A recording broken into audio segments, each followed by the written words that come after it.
يقول أهلكت مالا لبدا أيحسب أن لم يره أحد ألم نجعل له عينين ولسانا وشفتين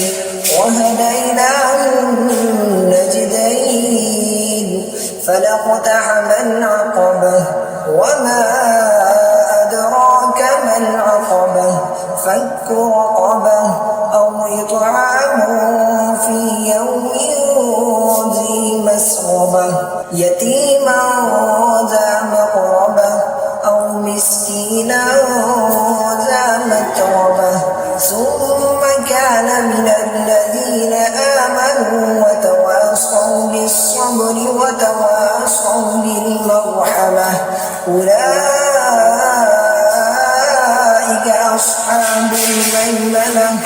والذين كفروا